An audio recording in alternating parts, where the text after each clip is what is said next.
So I hope everyone got a chance to stretch their legs. If you didn't, I just gotten the report from the street, and while there's rain coming down, the streets are fine, so you are all fine.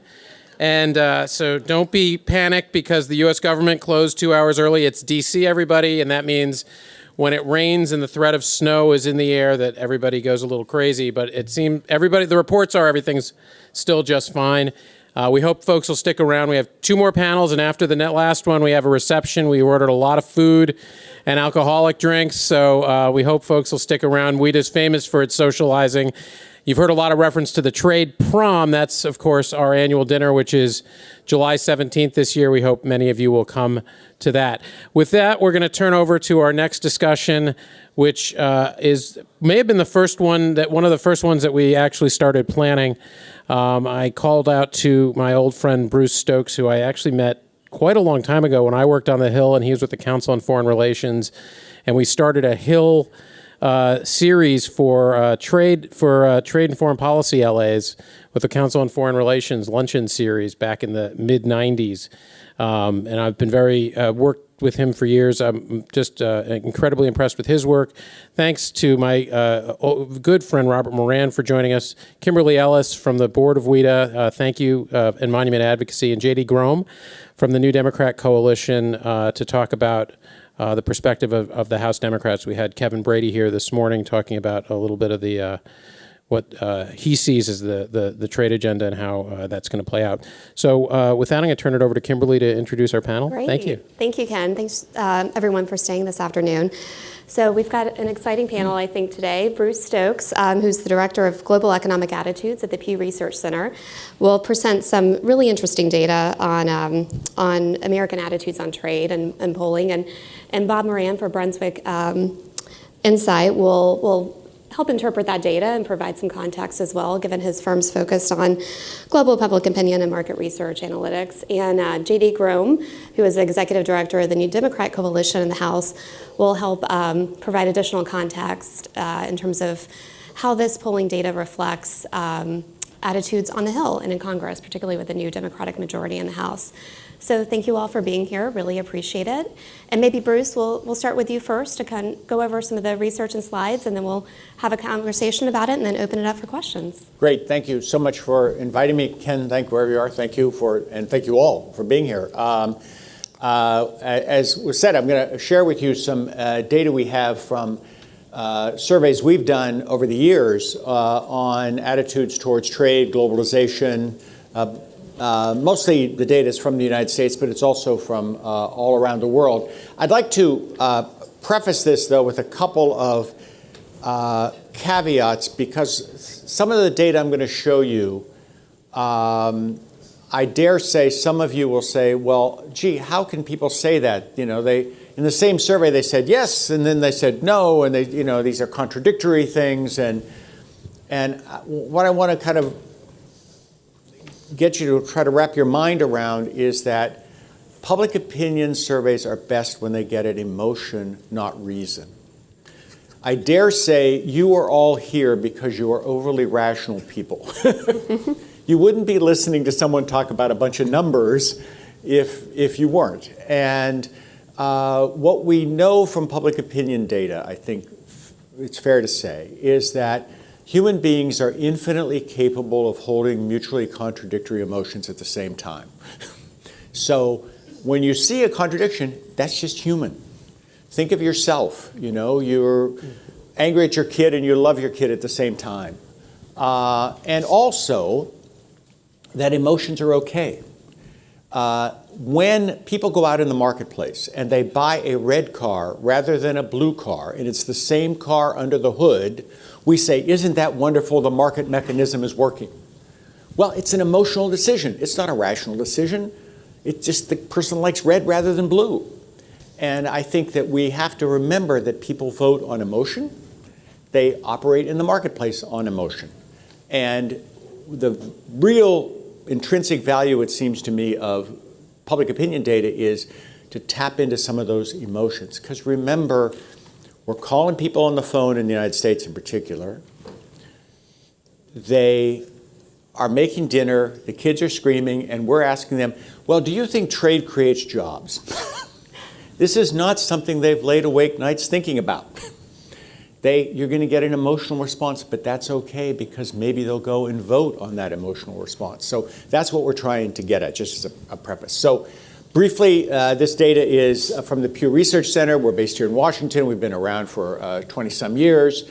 We're funded very generously and thankfully by the Pew Charitable Trust, which I always like to point out truly believes that good public policy flows from good information, and they're willing to pay us to help develop that information. It's a fairly unpopular view at this day and age in Washington, but we believe that it's important to listen to what the public has to say.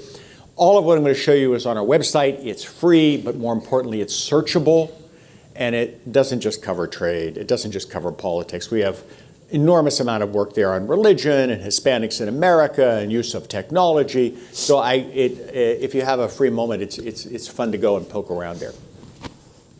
Rapid overview. First off is I'm going to share with you a number of very strong opinions about trade. But probably the most important slide I'm going to show you is the first one, which is Americans have strong opinions about trade, but they don't really care about it. When we ask people 12 different priorities for the new year, and we ask this every January, and we've asked it since 2001, every year trade is the least important priority of the public, except some years global climate change is the least important priority. So again, you need to put what I'm going to share with you later, in context. People have opinions about trade, but relative to other priorities in their lives or priorities they think the government should be focusing on, it is not a very high priority.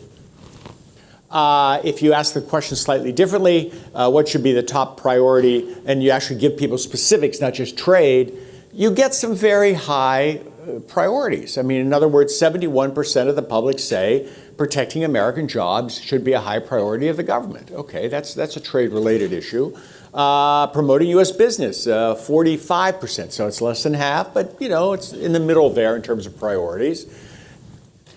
Hate to share this with the president, but reducing the trade deficit is not that high of a priority in general for the public. It is slightly more than half of Republicans say it's a high priority, but only a third of Democrats say it's a priority, but overall it's only 4 in 10 Americans believe it's a priority. We've asked people, and we've asked this question multiple times now, but when we ask Americans, is trade good for the country? It's a very broad, principled question, 30,000-foot question. We are not inherently protectionist people. 3/4 of the public say, yes, trade's good for the country. They've drunk the Kool-Aid. They've bought the idea that, yes, this is probably good for the country. We do, in fact, believe that less than other people in advanced economies. We believe it less than people in emerging economies, but still it's a very strong support. Now, when you ask Americans, though, more specific questions that maybe affect them personally, does trade create jobs? Well, no, only a third of Americans say trade creates jobs, and we are less likely to say that than people in other advanced countries or in emerging markets. Does trade increase wages? No, actually, we don't believe that. And of course, does trade decrease prices? Bear in mind, economists say that the only reason countries should trade is because it decreases prices. Economists don't say that trade creates jobs. Economists don't say that trade raises wages. Politicians say that. Economists say you should trade because it lowers prices. Nobody believes that anywhere. Of the 40-some countries we've asked this question more than once, only the Israelis twice and the Swedes once say that trade lowers prices. Nobody else believes it. We can get into why that may be the case, but the point is just to understand that. It is clear that your attitudes towards trade are affected, about some of the effects of trade are affected by your views of the economy.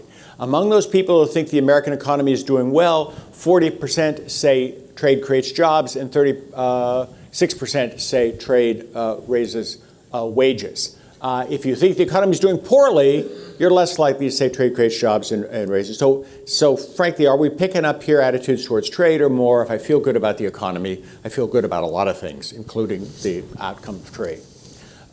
Some more specific issues here. Again, 74% of Americans say trade in principle is good for the country. But when you ask people, what about your government signing a free trade agreement? And bear in mind what this is you want your government to further liberalize and increase foreign competition in the domestic market through a free trade agreement.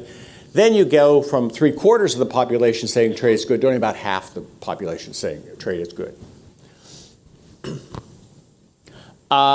This is interesting because on this, it's the same question about free trade agreements. I think what's interesting about the graphic of this over time is in 2014, 59% of the public said that trade agreements were good for the country. And then it started this inexorable slide downward. What was happening during that period? You had 3 of the major presidential candidates attacking trade agreements in one way or the other. So pounding on the idea that trade agreements are good for the country actually has some effect. But immediately after the election, in 2017 and then again in 2018, that number started to go back up. So as soon as the bully pulpit stopped talking so specifically about trade agreements, the support for trade agreements went up.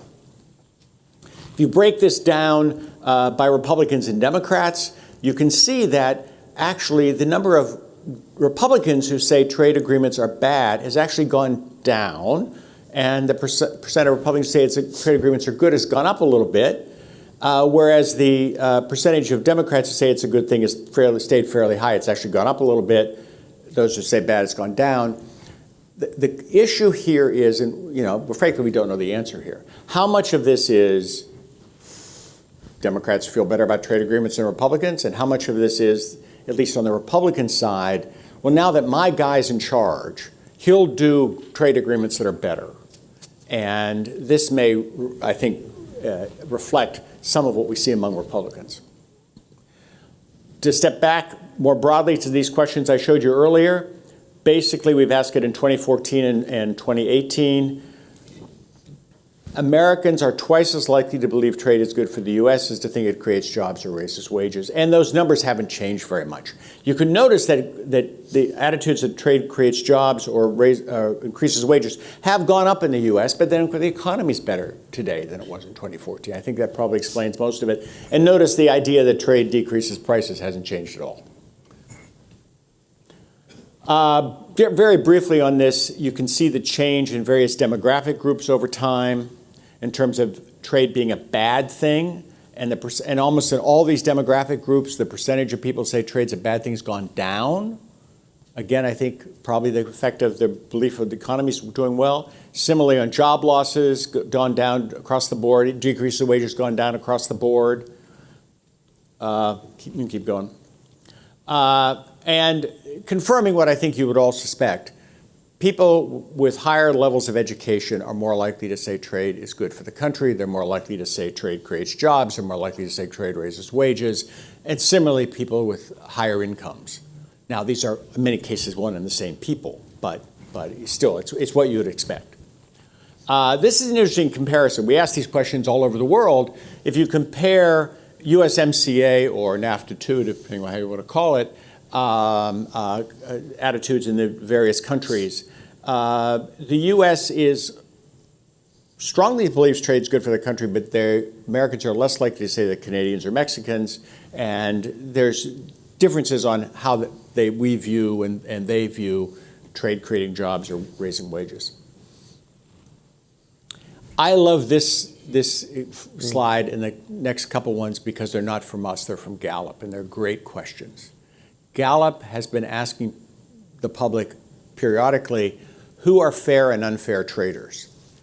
In 2018, basically, Americans said, 2/3 of Americans said Canadians are fair traders and the Chinese aren't, basically. But if you go to the next slide, this is the change over time. Gallup first started asking this question in 1993. Notice that the percentage of Americans who say Japan is a fair trader has more than doubled. Are the Japanese that much more fairer in their trade? I'll leave that up to you to decide, but we basically don't believe the Chinese are fair traders. I submit to you it could be also we can only have one boogeyman at a time. But what's also interesting here is that in 1993, Gallup did not think it was even worthwhile to ask the public about China being a fair trader. They were so little involved in the global economy and so low on people's perception of a trading partner that it wasn't even worth asking.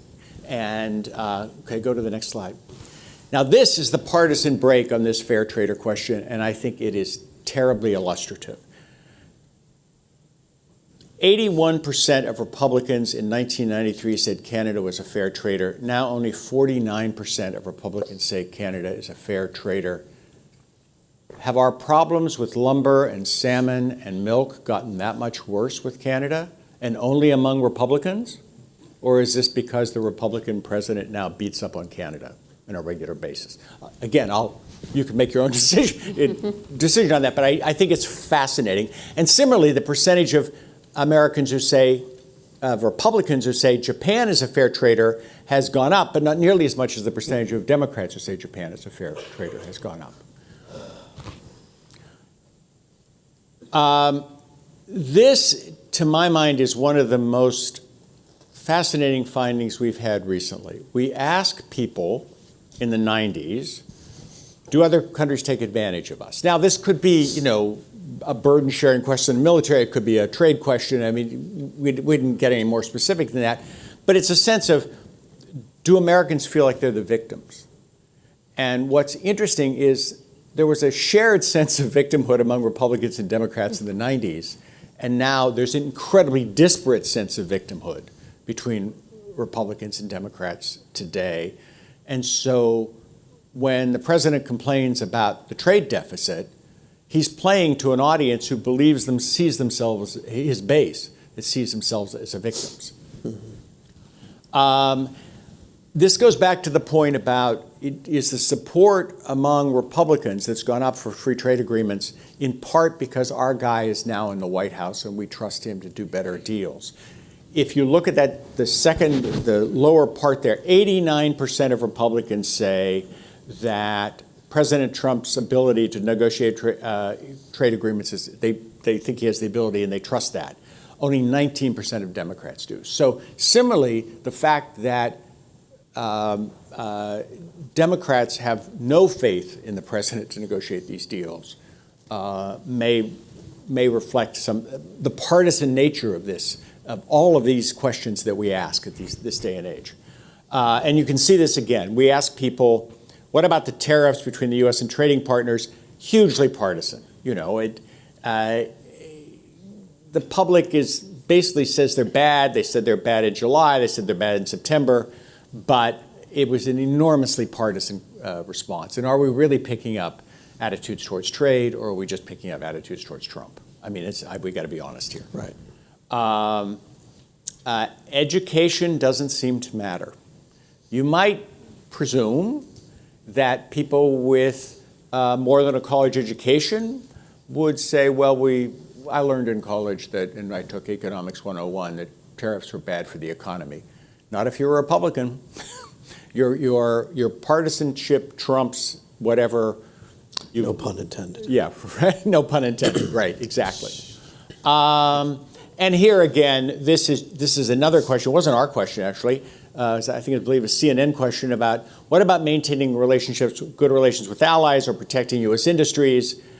I was actually shocked by this response. Overwhelmingly, Americans said it was more important to maintain good relations with allies than to protect U.S. industries in general, but the response is incredibly partisan. Republicans saying, no, we have to protect U.S. industry, and Democrats saying maintain good relations with allies. So that's it. Like I say, all of this material is on the website, and I'm sure WITA would also be happy to send you the slide deck if you ask them. But I'm looking forward to the conversation. Thank you so much. And Bob, do you want to respond with some thoughts? Yeah, I do. Bruce and I have done a number of presentations together over the years, and I'm a big fan of Pew Research Center. Our teams around the world use tons and tons of Pew data and cite it with clients all the time. And everything Bruce walks through today is backed up by the research that our firm has done. We have research teams in 13 different offices around the world, and we just finished a big survey of how elites around the world think about trade with China, which I can share with people who are interested later. But 5 real quick points plus 1. So 5 plus 1. So here are my big 5 points. And these play off Bruce's slides. The first, if we could bring up slide 11 from Bruce's deck, that's possible. It might have been, maybe not so great. Okay. So bottom line is, point number 1, back to the future. So I think that we're actually, when we talk about the difference of attitudes between Republicans and Democrats, this story is a long time in the making. I wrote about this phenomenon on April 12th, 2016, talking trading views on trade. You and I have talked about this and geeked out about this for a long time.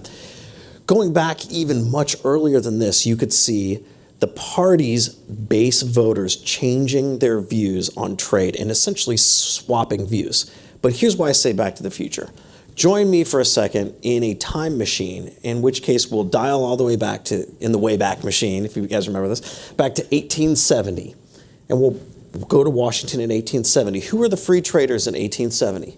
The Democratic Party are the free traders in 1870. And who are the big-time protectionists? Why, of course, it's the Republicans in 1870. They're trying to protect northern manufacturing and appealing to labor voters, actually, back then in the 1870s. And that was the political formulation in this country until the end of World War II, right? And Taft especially then reoriented the Republican Party towards free trade as a way to fight communism, and the rest is history, right?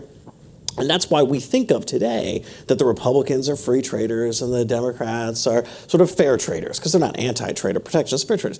But that wasn't the case. In fact, most of our political history with these two parties, it was the reverse. Even before the Civil War is the reverse. And so the parties are essentially reverting back to the way they were, which is absolutely fascinating to me. So if you could start to see this going way back in time, and public opinion researchers have talked about this for quite a long time. Folks in Republican polling noticed this in Republican primaries back during NAFTA. So among the very conservative voters during the NAFTA era, there was a lot of antagonism. That's point 1. Point 2 is, I'd call it the Trump two-step.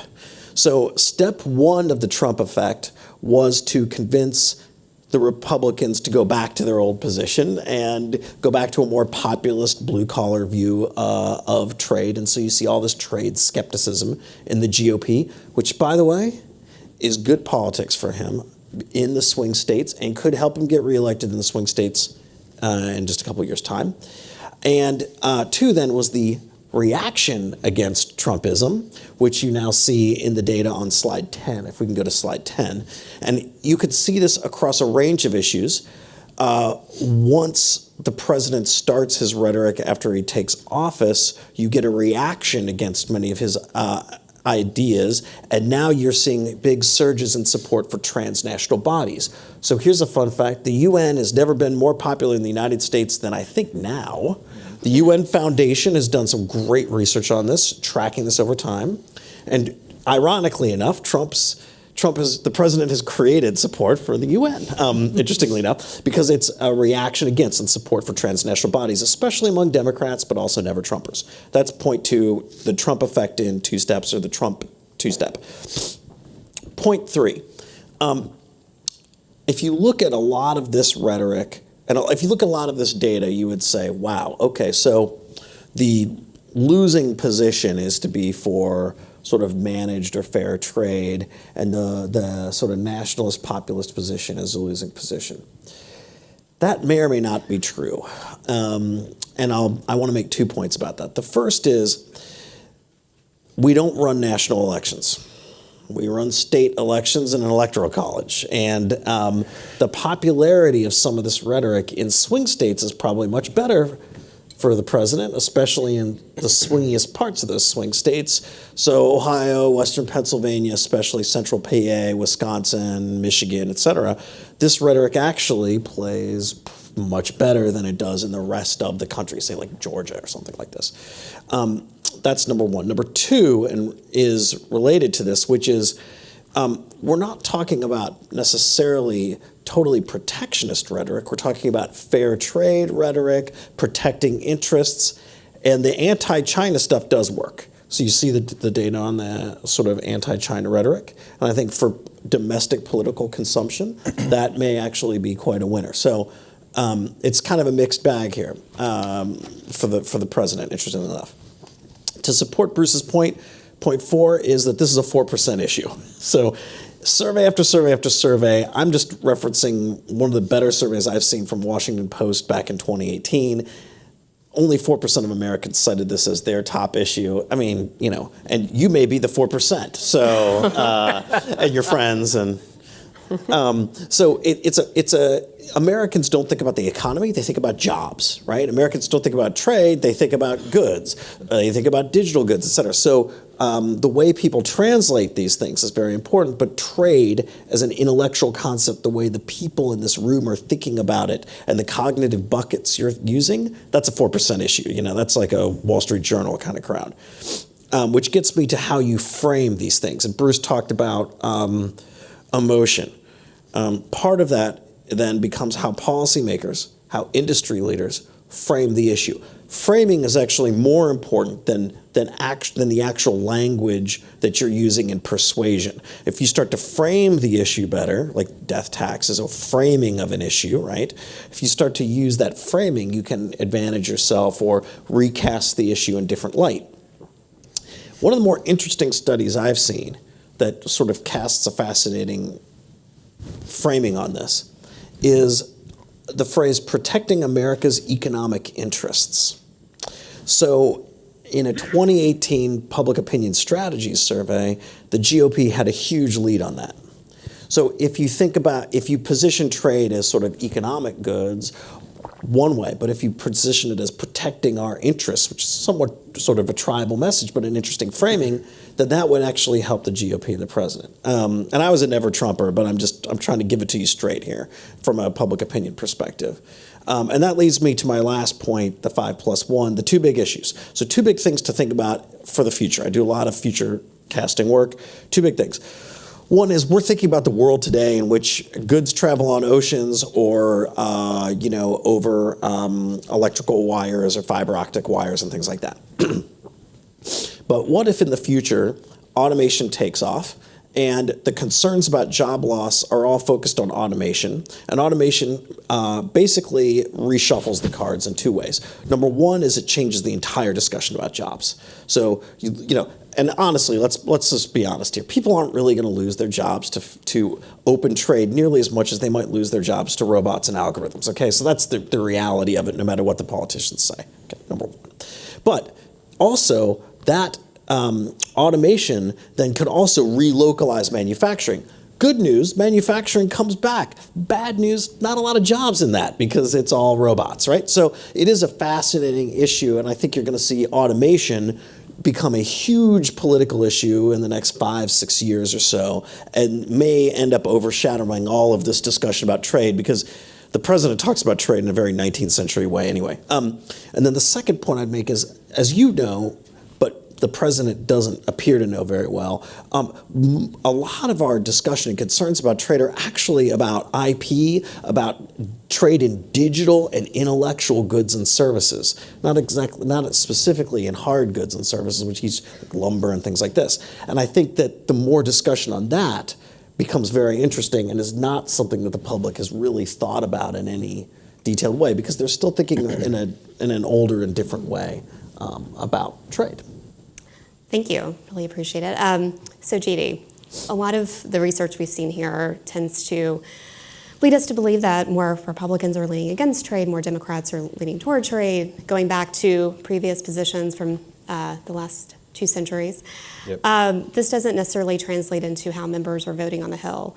Can you add your thoughts on Democrat positions, how that might be changing with some of the growing population of new Democrats on the Hill, and how you see this kind of coming back to the USMCA, the U.S.-Mexico-Canada agreement that we may vote on this year? Sure, yeah, of course. And actually, this is a really fascinating discussion. Mm-hmm. Can we go back to slide 11?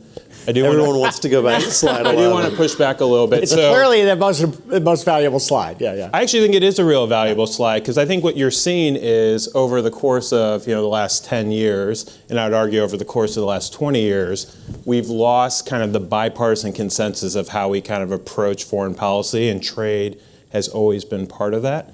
Democrats have basically stayed net positive over this slide and have kind of ticked up. Part of that is as we have our growing kind of electoral coalition is a little bit more globally oriented than the Republican coalition. Obviously, some of the tick up since 2016 is because of Trump. But I would just note that I think what we've seen for a long time is, Democrats have been leaders on free trade, maybe all the way back to 1870. But, if you kind of think of the big kind of trade efforts that have happened, it was, Franklin Delano Roosevelt who kind of got us out of the protectionist position we had going into World War II, kind of started to establish some of the multilateral institutions we have today. It's, JFK that kind of led to big trade liberalizations. George Bush Sr. started the NAFTA, but it took Bill Clinton to kind of get it across the finish line.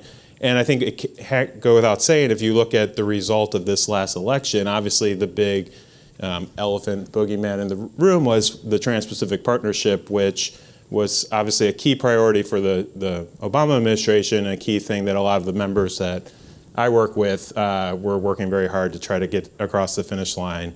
And so I think if people are wondering why is there a congressional staffer up here with all these pollsters, what I think is really unique about my perspective is for the last 13, 14 years, I have basically been working with Democrats who have been supportive of trade and in line with the voters. But there's been a different dynamic in terms of what happens up here in Washington. So kind of looking at the landscape, I do think 2016 kind of shuffled things up a bit. Another pushback, if you kind of look at what happened in the Rust Belt, within the coalition, we've picked up a dozen members out of Rust Belt states. The governor's mansions flipped in Iowa and Michigan and Wisconsin and Illinois. Whether that was a direct response to kind of the tariff wars that the president is engaged in, or it's part of a broader kind of issue, I do think that it's a little bit more complicated than that these kind of issues will be, the president kind of taking a protectionist approach could drive the votes that he needs in 2020. But kind of looking at what we're on the Hill, we have a lot of members who are coming to Congress who have a much different kind of posture than previous classes of freshmen. Within the New Democrat Coalition, we have 40 freshmen who have joined and are very interested in kind of digging into kind of these big trade agendas. And I think within the broader Democratic caucus, we've seen a lot of concern with the congressional branch kind of just letting President Trump kind of take advantage of some of the trade laws that are out there, whether it's the abuse of the Section 232 process, the lack of actual engagement with Congress on USMCA negotiations up to this point, some other kind of negotiations. And I'm hoping that we will see under kind of a Democratic majority in the House that we do some real oversight that I think members across the spectrum on trade issues are actually looking for. Right. Yes, Bruce? Could I jump in and make 3 quick points? I mean, just to respond to this. I mean, one is when you break down our data on attitudes towards free trade agreements, the people who are most supportive of free trade agreements in our surveys are young people, women, and minorities. Stop and think about those people. They are young people, trade, globalization, China's participation in the global market is a fact of life to them. They came of age after globalization was already a fact of life. So it's that they would be opposed to trade agreements would probably be a little weird. And their jobs are and their jobs are globally oriented. You know, they're just their mindset, the way they see the world was framed in a different period. And for minorities and women, they are groups that were least likely to have jobs in manufacturing in the 70s and 80s, so least likely to have lost those jobs. Whereas the people who are most opposed to trade agreements in our surveys are old white men like me.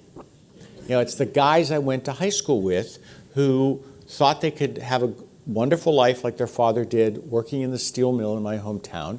That didn't work out so well for them, and now they're upset, and there was finally a candidate who said, I can fix that for you. The second issue is I don't think we can see this trade data outside of the context of the broader changes that have gone on in people's lives over the last 50 years.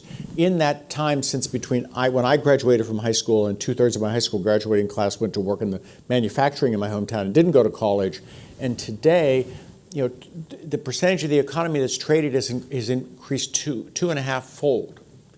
But also, the percentage of non-white people in the society has tripled. The percentage of foreign-born people in the society has tripled. We went from a majority of women only working in the home to a majority working outside the home. Gay people were in the closet, now they're out. I mean, this is just part and parcel of a huge amount of change in a very relatively short period of time.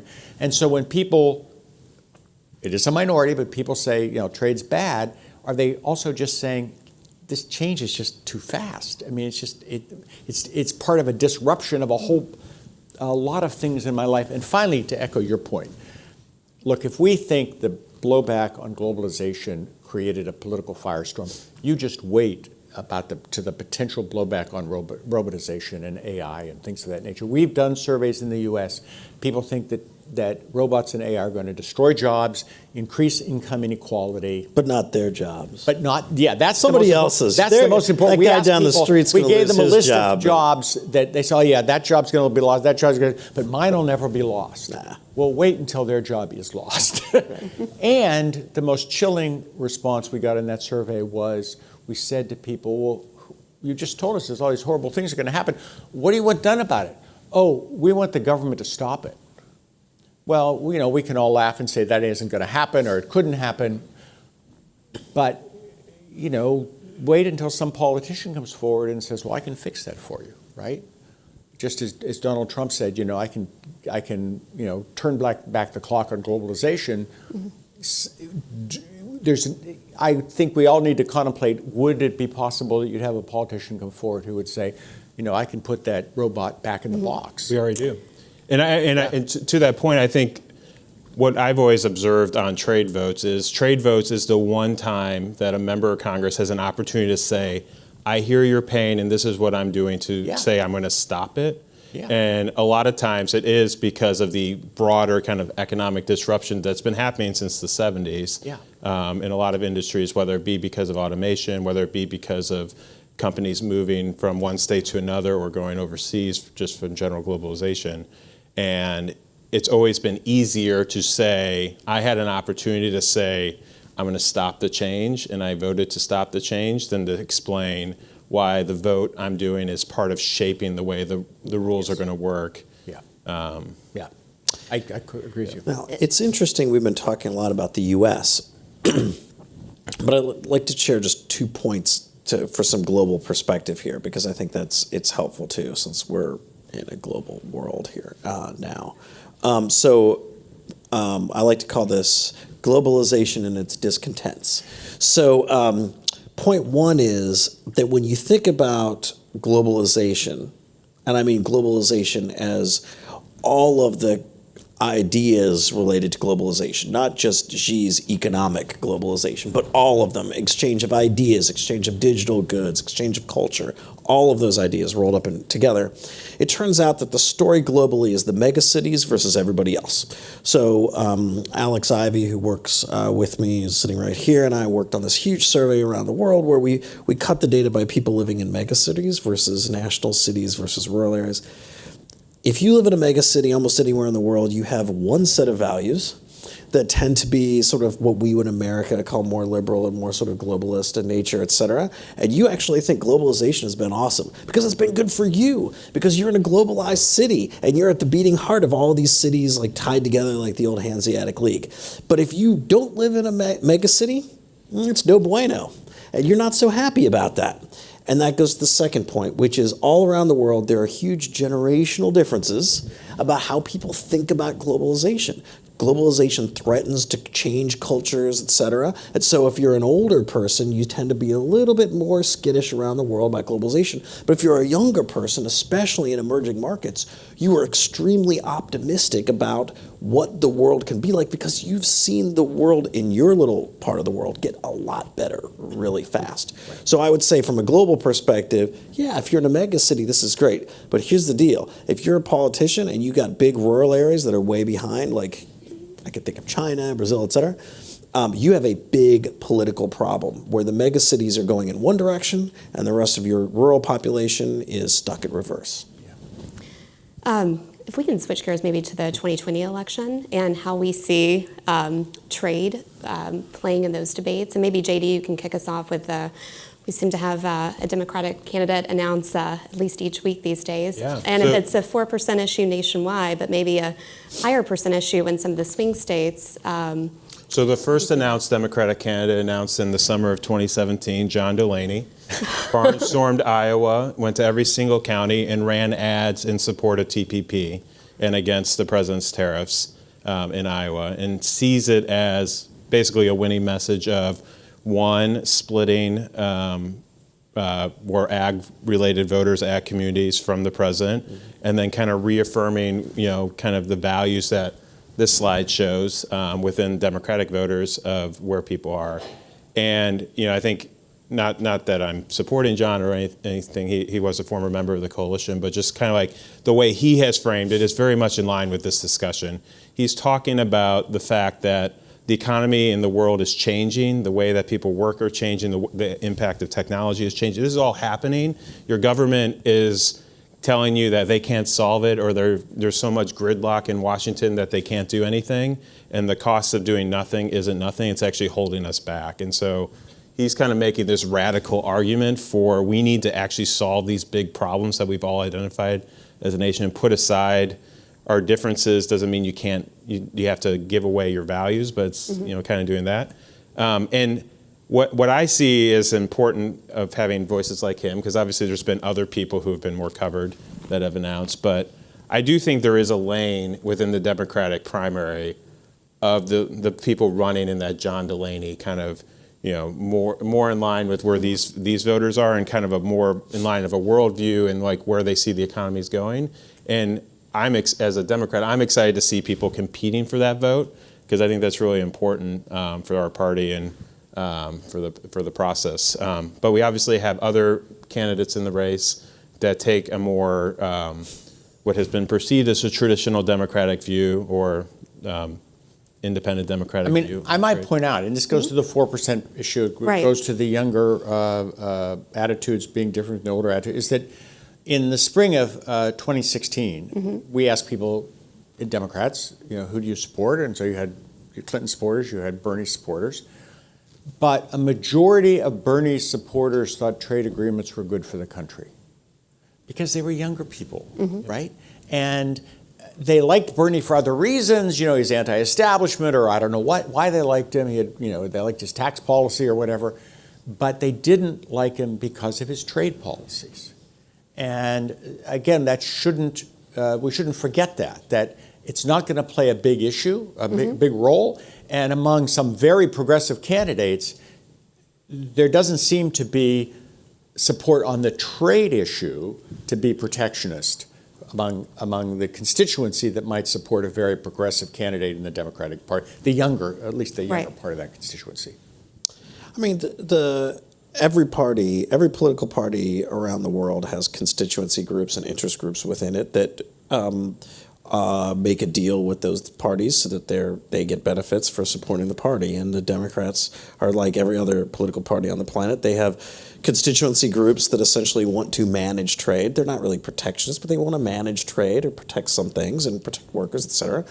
And my guess is that those folks will act as sort of a gating group in the primary and probably enforce upon the nominee or the nominee set a more traditional Democratic view on trade, which says, it should be managed, there should be maybe environmental things put into these trade agreements, et cetera. I think that's been a pretty traditional democratic view, and I think that probably keeps moving forward. I think an X factor is just what the economy is doing, what the domestic economy is doing at the time, and we don't know, but we will when we get there.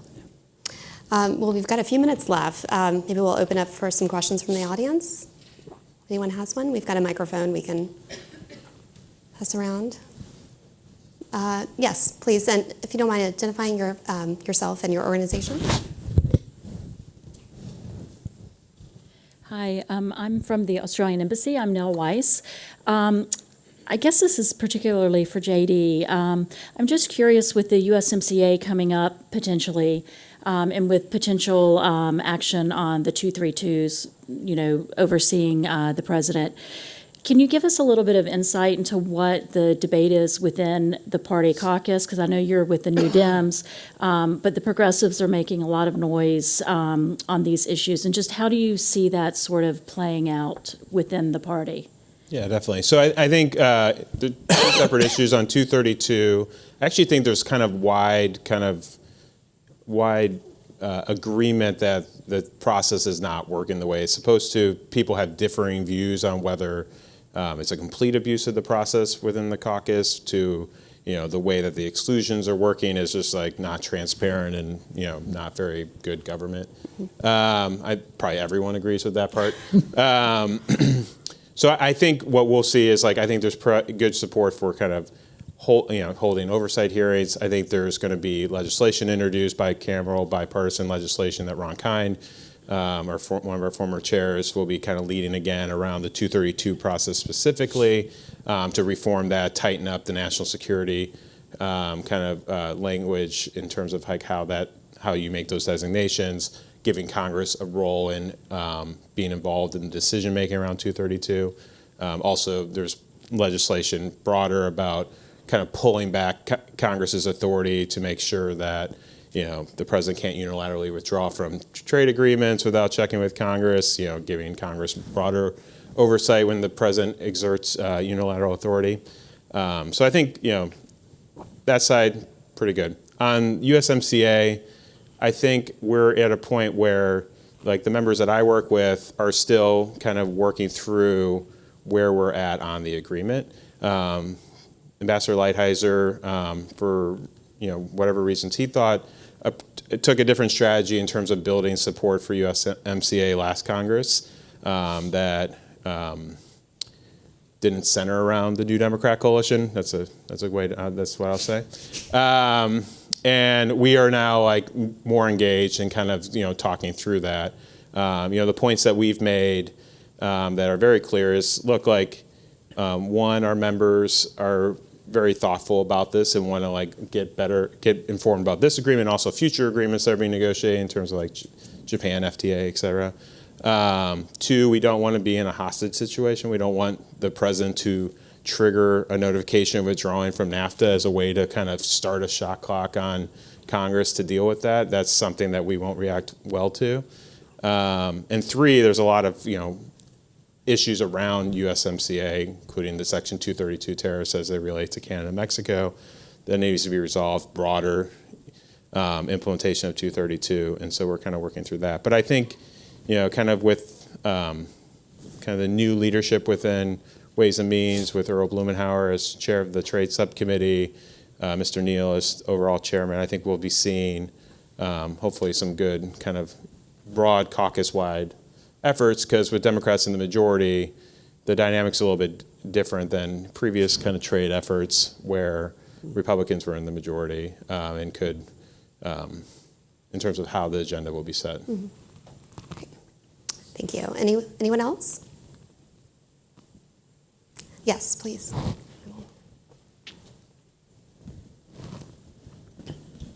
Hi, Emily Follett, also from the Australian Embassy. Interested, you've talked about free trade agreements in general. Of course, the biggest free trade agreement out there is the WTO agreement.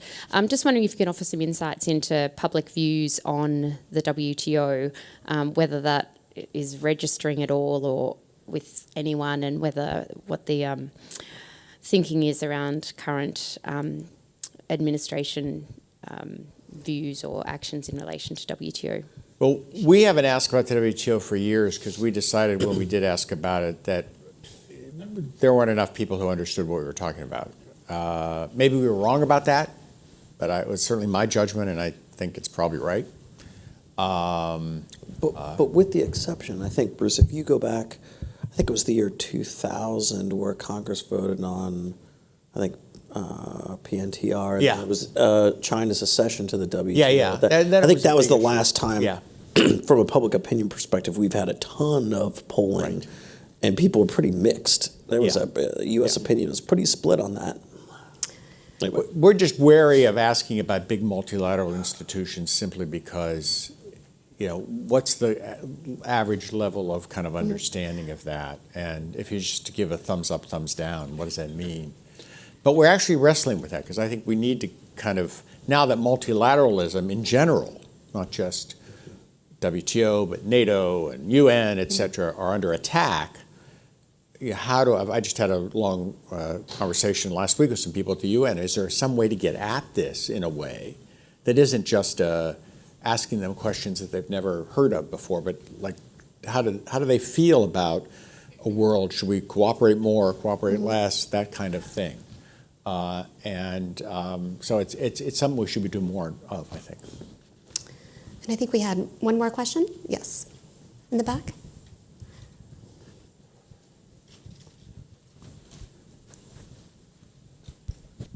Hi, Catherine Burton, Palantir Technologies. I don't know a whole lot about this subject, but just as a layman, I guess my thinking was, given the data that you were showing, one, is there not just a generational shift that will happen in 20 years where this will be just a completely different conversation no matter what? Because, as you were saying, millennials have been born into this. It's like being born in with an iPhone, just the only norm they've ever known.